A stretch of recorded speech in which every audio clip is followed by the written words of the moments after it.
بسم الله الرحمن الرحيم. الحمد لله وحده والصلاة والسلام على من لا نبي بعده. أما بعد فأعوذ بالله من الشيطان الرجيم. بسم الله الرحمن الرحيم. إنا نحن نزلنا الذكر وإنا له لحافظون. صدق الله العظيم. وقال رسول الله صلى الله عليه وسلم: من قرأ حرفا بكتاب الله فله 10 أمثالها، أو كما قال عليه الصلاة والسلام. تمام تعریفیں اللہ ہی کے لیے سزاوار ہیں جس نے مجھے اور آپ کو ایمان کی دولت سے مالا مال فرمایا اور رمضان جیسے مقدس مہینے سے ہم سب کو سرفراز فرمایا. یہ رمضان مبارک کا مہینہ بڑا بابرکت اور مبارک مہینہ ہے. ہم اس کی قدر کریں، اس کا احترام کریں، اس کو صحیح معنوں میں وصول کرنے کی کوشش کریں. رمضان کی تعریف کرتے ہوئے میرے رب نے ارشاد فرمایا: شہر رمضان الذي انزل فيه القرآن هدى للناس. رمضان کا مبارک مہینہ یہ وہ مہینہ ہے اس مہینے کے اندر ہم نے قرآن جیسی مبارک اور مقدس کتاب کو لوگوں کے لیے ہدایت کا ذریعہ اور سبب بنا کر اتارا اور نازل فرمایا ہے. بزرگان محترم، قرآن کی اس آیت سے صاف طور پر واضح طور پر ہمیں پتہ چلتا ہے کہ قرآن کا رمضان المبارک کے ساتھ گہرا تعلق ہے. ہم پر رمضان مبارک کا مہینہ آیا ہے، ہمیں چاہیے کہ خوب قرآن کی تلاوت کریں تاکہ صحیح معنی میں رمضان کی رحمتیں، رمضان کی برکتیں ہمیں حاصل ہو. اسی لیے تو رمضان المبارک کے مہینے میں شب قدر کے دن میں قرآن جیسا مقدس کلام مکمل طور پر لوح محفوظ سے آسمان دنیا پر نازل ہوا اور دھیرے دھیرے 23 سال کے عرصے میں مکمل قرآن زمین پر اترا. قرآن کیا ہے؟ قرآن یہ کتاب وہ کتاب ہے جس کے اندر کوئی رد و بدل نہیں ہوا، کوئی تبدیلی نہیں آئی، زیر و زبر کی بھی تبدیلی نہیں آئی اور ایک نقطے کی بھی تبدیلی نہیں آئی ہے. ہر نبی کو کتاب یا صحیفے دیے گئے مگر کسی نبی کا دین محفوظ نہیں، کسی نبی کی کتاب محفوظ نہیں، کسی نبی کے صحیفے محفوظ نہیں. اس نبی کے ماننے والے، اس شریعت کے ماننے والے ان کے دین کو انہوں نے بدل دیا، کتابوں کو بدل دیا، اس کے اندر تحریف کر ڈالی. قرآن کی عظمت کے لیے کافی ہے کہ قرآن کے نازل ہوئے 1400 سال کا عرصہ گزر چکا ہے لیکن آج تک قرآن کے اندر ذرہ برابر رد و بدل نہیں ہوا، تبدیلی نہیں آئی. دوسری بات قرآن کے تعلق سے، قرآن کی بزرگی کے تعلق سے، قرآن کی بڑائی کے تعلق سے، قرآن کے احترام کے تعلق سے یہ ہے کہ قرآن میرے نبی کا معجزہ ہے. ہر نبی کو معجزے دیے گئے، ہر نبی کو معجزوں سے نوازا گیا لیکن نبیوں کے معجزے ان کے زمانے کے حد تک محدود تھے. لیکن میرے نبی کا معجزہ جو قرآن کی شکل میں ہے یہ قیامت تک کے لیے باقی رہ گیا. حضرت موسیٰ علیہ نبینا علیہ السلام دنیا میں تشریف لائے، درا حالے کے دنیا کے اندر جادوگری کا زور تھا، سحر کا زور تھا. لوگ جادوگری کے ذریعے سے اپنے کرتب کو دکھاتے تھے، لوگوں کو متاثر کرتے تھے، لوگوں کو اپنا بنایا کرتے تھے. حضرت موسیٰ علیہ السلام آئے ہیں تو اللہ نے آپ کو معجزہ دیا، عصا کا معجزہ. حضرت موسیٰ علیہ السلام عصا کو زمین پر ڈالتے تھے، وہ عصا اژدہے کی شکل اختیار کر لیا کرتا تھا جس اژدہے کے دونوں جبڑوں کے درمیان میں فرعون جیسے ظالم اور جابر بادشاہ کا محل آ جایا کرتا تھا. یہ ایسا اژدہا بن جایا کرتا تھا. حضرت موسیٰ علیہ السلام کے مقابل میں ہزاروں جادوگر میدان میں نکل آئے، مقابلہ کرنے کی دعوت دی اور کہا اے موسیٰ اپنے کرتب کو دکھلاؤ. حضرت موسیٰ علیہ السلام نے فرمایا تمہارے پاس جو ہے وہ تم کرو، بعد میں کروں گا. جادوگروں نے اپنی لاٹھیوں کو، اپنی رسیوں کو نیچے ڈالا، جو رسیاں زمین پر پڑتے ہی سام کی شکل اختیار کر گئی اور موسیٰ علیہ السلام کی طرف آگے بڑھنے لگی ڈسنے کے لیے، کاٹنے کے لیے. اور موسیٰ علیہ السلام کو اللہ کی طرف سے حکم ہوا ہے موسیٰ اپنے عصا کو نیچے ڈالو. تو حضرت موسیٰ علیہ السلام نے اپنے عصا کو نیچے ڈالا، ایسے ہی نیچے ڈالا تو وہ اژدہا بن گیا، ساری رسیوں کو نگل گیا۔ اس منظر کو دیکھ کر سارے جادوگر بیک وقت ایک زبان ہو کر بول اٹھے، ربی موسیٰ آمنا برب موسیٰ و ہارون، ہم ہارون اور موسیٰ علیہ السلام کے رب پر ایمان لائے۔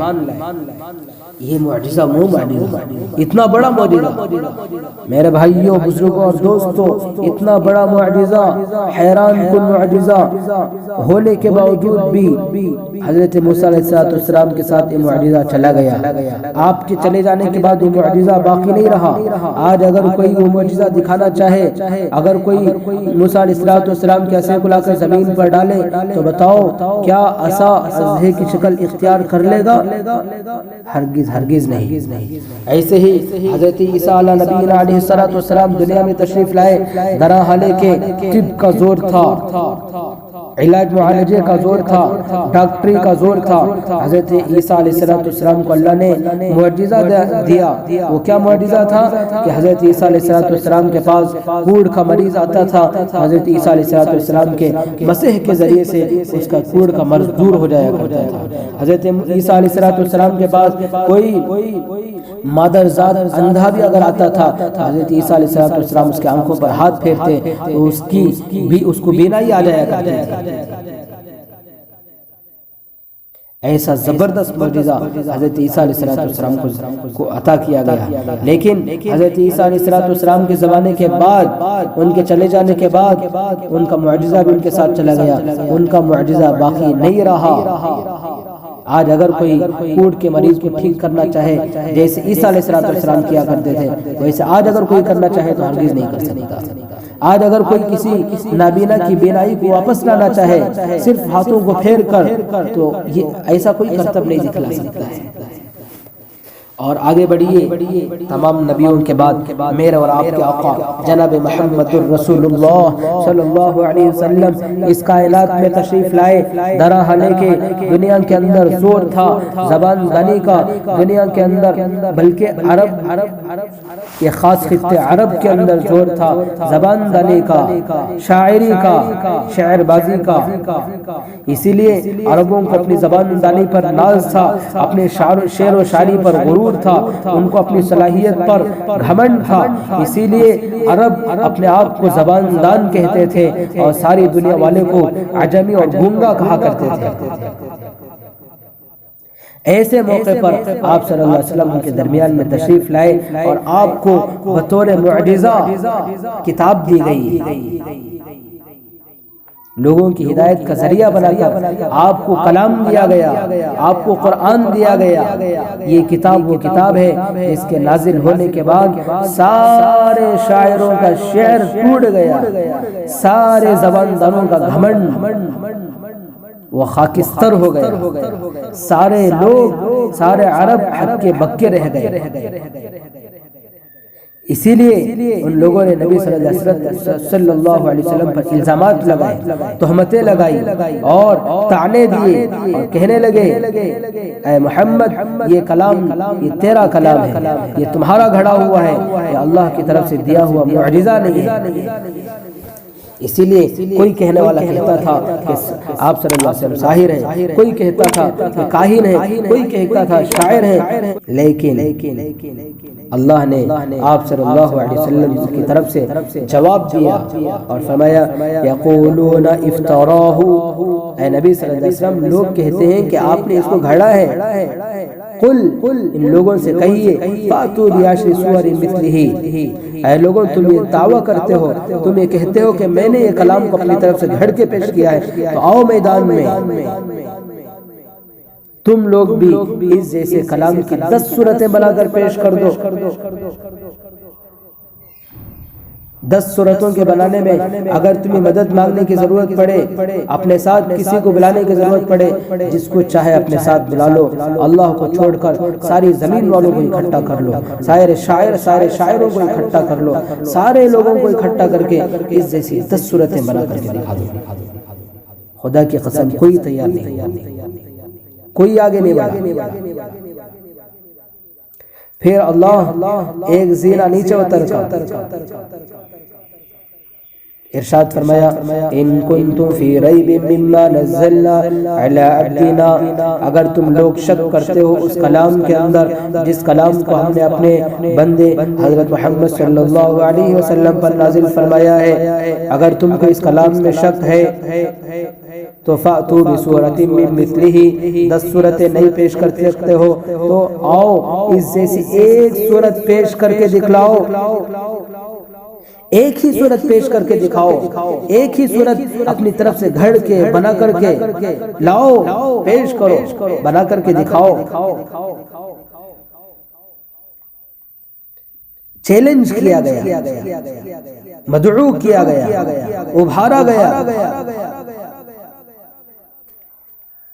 اس اعلان کے بعد کافروں نے، مشرکوں نے، عربوں نے ایک آدمی کو تیار کیا جس نے بہت لمبی چوڑی محنت کرنے کے بعد ایک مسجع کلام پیش کیا۔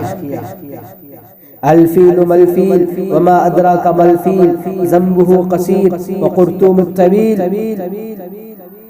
ترجمہ سنیں، ہاتھی کیا ہے؟ آپ کو پتا ہے کہ ملفیل ہاتھی کیا ہے؟ جس کی دم چھوٹی ہوتی ہے اور جس کی سونڈ لمبی ہوتی ہے۔ اس مضمون کو اس نے مسجع بنا کر پیش کیا۔ تو ایسا بھونڈا کلام تھا کہ لوگوں نے جب قوم نے جب سنا تو ہنسنے لگے اور اتنا ٹھٹا اڑایا، اتنا مذاق اڑایا کہ یہ کلام پیش کرنے والا خود شرمندہ ہو کر بیٹھ گئے۔ اسی زمانے میں حج کا موقع آیا، حج کے موقع میں دنیا کے کونے کونے سے لوگ آئے، دنیا کے کونے کونے سے بڑے بڑے افراد آئے، صلاحیتوں کے مالک آئے، بڑے بڑے شاعر آئے، ادبا آئے، ادیب آئے۔ اسی زمانے میں اتفاقاً سورۃ الکوثر نازل ہوئی، اِنَّا أَعْطَيْنَاكَ الْكَوْثَرَ فَصَلِّ لِرَبِّكَ وَانْحَرْ إِنَّ شَانِئَكَ هُوَ الْأَبْتَرُ۔ یہ چھوٹی سی سورت 1.70 کی 1.5 لائن کی سورت کو لکھ کر کعبۃ اللہ کی دیوار پر لٹکا دیا گیا۔ اعلان ہوا ان کنتم فی ریب مما نزلنا، اگر تم میرے کلام پر شک کرتے ہو، جو کلام میں نے اپنے بندے محمد صلی اللہ علیہ وسلم پر نازل فرمایا ہے، فاتو بسورۃ من مثلہ، اس جیسی ایک سورت ہی تم بنا کر پیش کر دو، ایک سورت تم گھڑ کے پیش کر دو۔ یہ اعلان ہوا۔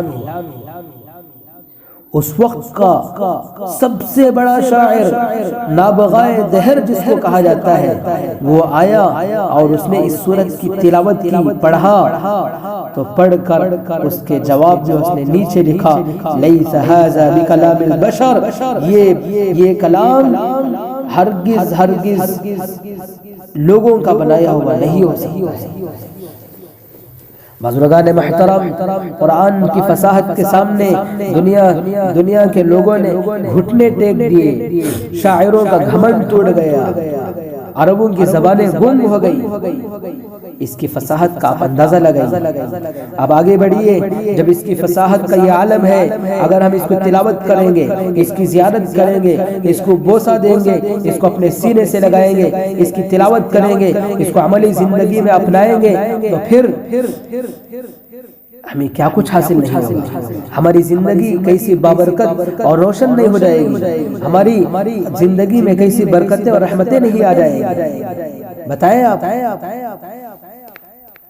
اسی لیے میرے نبی صلی اللہ علیہ وسلم نے ارشاد فرمایا ہے، من قرأ کلام اللہ حرفا فلہ 10 امثالها، لا تقل الف لام میم حرف بل الالف حرف واللام حرف والمیم حرف۔ جس نے کلام اللہ کا ایک حرف پڑھا اس کو اللہ پاک 10 نیکیاں دیں گے۔ یہ مت کہ الف لام میم ایک حرف ہے، بلکہ الف لام میم کے اندر الف الگ حرف ہے، لام الگ حرف ہے، میم الگ حرف ہے، جس کی 30 نیکیاں ملتی ہیں۔ اگر ہم تراویح میں کھڑے ہو کر الحمدللہ رب العالمین پڑھیں گے تو اندازہ لگاؤ کتنی نیکیاں ملیں گی۔ 20 رکعتوں میں ایک پارہ پڑھیں گے، سوا پارہ دیر پارہ پڑھیں گے، بتاؤ نیکیوں کا عالم کیا ہوگا۔ اس طرح سے پورے رمضان میں ایک قرآن مکمل ہوگا، بار بار اس کے علاوہ فجر کی نماز کے بعد، ظہر کی نماز کے بعد، جب وقت ملے اس وقت میں قرآن کی تلاوت کرتے چلے جائیں گے تو ثواب کا عالم کیا ہوگا، اندازہ لگائیے۔ اس لیے ہمیں چاہیے کہ رمضان کے مبارک مہینے کو غنیمت جان کر خوب قرآن کی تلاوت کرنے کی کوشش کریں، روزہ نہ پڑھیں۔ اگر قرآن پڑھنا نہیں آتا تو کم سے کم سنیں، تراویح میں سنیں، گھر کے اندر اپنے بچوں سے سنیں، جن کو بھی قرآن پڑھنے آتا ہے ان سے قرآن کو سنیں۔ اس لیے السامع کالقاری، اسی لیے کہا گیا کہ سننے والا پڑھنے والے کی طرح سے۔ اور آگے بڑھیے، اگر نہیں آتا تو سیکھیں، ابھی سے سیکھنے کا عزم اور ارادہ کر لیں، سیکھنا شروع کریں۔ اگر ہم سیکھنے لگیں گے تو ہماری عزت گھٹ نہیں جائے گی، بلکہ اللہ کے نبی صلی اللہ علیہ وسلم نے فرمایا ہے کہ خیرکم من تعلم القرآن وعلمہ، تم میں بہترین وہ ہے جو قرآن سیکھے اور دوسروں کو سکھائے۔ لوگ کہتے ہیں ڈاکٹر بہتر ہے، انجینئر بہتر ہے، فلانا بہتر ہے، فلانا بہتر ہے۔ خدا کی قسم یہ میرے نبی کا عطا کیا ہوا اعزاز ہے، یہ میرے نبی کا نوازا ہوا اعزاز ہے، یہ میرے نبی کی دی ہوئی بشارت ہے۔ تم جس سے بہتر ہو کہتے رہو، لیکن میں محمد کہتا ہوں تم میں سب سے بہتر وہ ہے جو قرآن کو سیکھے اور دوسروں کو سکھائے۔ اس لیے ہم عزم کر لیں کہ رمضان المبارک کے مہینے میں ہم قرآن کو سیکھ کر سب لوگوں سے بہتر بن جائیں گے۔ آج ہمارے پاس قرآن ہے، مگر ہم قرآن کی تلاوت نہیں کرتے، نہ ہم قرآن کو سنتے ہیں، نہ ہم قرآن کو سیکھتے ہیں۔ قرآن زبان حال سے شکایت کر رہا ہے، جیسے ماہر القادری کا یہ شعر جس کی عکاسی کرتا ہے، ترجمانی کرتا ہے۔ قرآن زبان حال سے یوں کہتا ہے، تعویذ بنایا جاتا ہوں دھو دھو کے پلایا جاتا ہوں، تعویذ بنایا جاتا ہوں دھو دھو کے پلایا جاتا ہوں، طاقوں میں سجایا جاتا ہوں، آنکھوں سے لگایا جاتا ہوں۔ کیا قرآن اس لیے نازل ہوا کہ طاقوں میں سجایا جائے، آنکھوں سے لگایا جائے، تعویذ پلیتے بنائے جائیں اور دھو دھو کر دم کر کے پی لیے جائیں؟ اس لیے ہرگز نہیں، ہرگز نہیں۔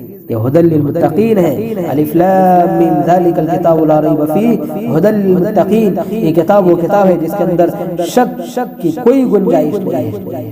یہ ہدایت ہے ان لوگوں کے لیے جن کے اندر تقوی ہو، اللہ کا ڈر ہو۔ شہر رمضان الذی انزل فیہ القرآن ھدی للناس، یہ قرآن جو ہے ہدایت لے کر رمضان کے مبارک مہینے میں نازل ہوا ہے۔ رمضان کا مبارک مہینہ آیا، پھر بھی ہمیں قرآن کے ذریعے سے ہدایت نہ ملی تو پھر ہم پر قرآن نازل ہو کر ہمیں کیا فائدہ ہوا؟ فضیل بن عیاض کو دیکھیں آپ، حضرت فضیل بن عیاض رحمۃ اللہ علیہ نے قرآن کی آیت سنی، ان کا دل ڈر گیا، زندگی کی کایا پلٹ گئی۔ الم یعن للذین آمنوا ان تخشع قلوبهم لذکر اللہ، قرآن کی اس آیت کو سنا تو رونے لگے کہ زندگی بدل گئی۔ اس آیت کے اندر اللہ فرماتے ہیں کیا ایمان والوں کے لیے اب بھی اس بات کا وقت نہیں آیا کہ ان کے دل اللہ کے ذکر کو سن کر ڈر جائے؟ ہم اس لاک ڈاؤن کے زمانے کو رمضان کے مبارک مہینے میں ضائع نہ کریں، اس کو غنیمت سمجھیں۔ اللہ نے گھروں میں ہمیں بند کر دیا ہے، کم سے کم گھروں میں بند ہو کر تو وقت ضائع کیے بغیر قرآن کی تلاوت سے ہم معمور ہوں۔ قرآن کی تلاوت کریں گے، اللہ ہماری دنیا بھی بنا دیں گے اور آخرت بھی بنا دیں گے۔ میں دعا کرتا ہوں اللہ مجھے بھی اور آپ کو بھی عمل کرنے کی توفیق عطا فرمائے۔ وآخر دعوانا ان الحمد للہ رب العالمین۔